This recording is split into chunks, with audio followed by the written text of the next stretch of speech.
Okay, આપનું નામ અને પરિચય. મારું નામ Maulana Imran Haji Isa Bhadarka, Jamiat Ulama Hind joint secretary all Gujarat.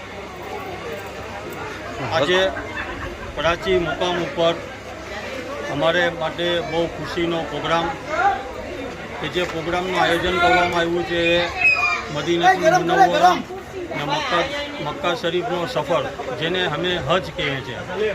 એ હજ અમારા માટે એક બહુ મોટો સુનહેરો મોકો હોય છે. કેમ કે મુસલમાનના નાના બચ્ચાથી લઈ ને મોટી ઉંમરના માણસ સુધીને એક જ તમન્ના હોય છે કે હું મદીના જાઉં, મક્કા જાઉં. હવે હજ અમારા ઉપર ક્યારે હોય છે કે જ્યારે અલ્લાહ તાલા એટલો માલ આપી દે કે એના ઉપર હજ ફરજ થઈ જાય ને એના ઉપર 1 રૂપિયાનું દેવું ન હોય, એવો માણસ મદીના અને મક્કાની ઝિયારત કરે છે. ને હજ પડવા જાય ત્યારે એના ટોટલ ગુનાહ માફ થઈ જાય છે.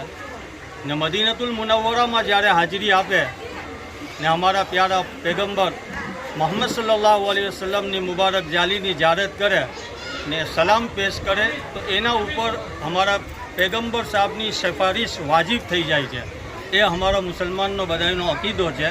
એટલો મુબારક પ્રસંગ કે આજે અમારા માટે સૌથી બીજી ખુશીની વાત એ છે કે હિન્દુ મુસ્લિમ બધાય સાથે જોઈન્ટ ભેગી થયા છે, બધાય એક મંડપમાં સામેલ છે.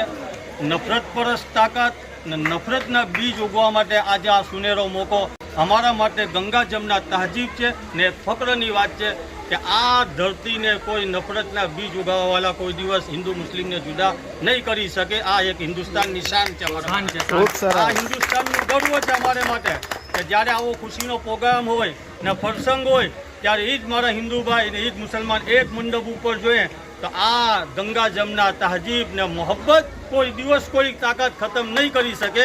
હિન્દુસ્તાન જિંદાબાદ, નફરત પરસ્ત મુર્દાબાદ.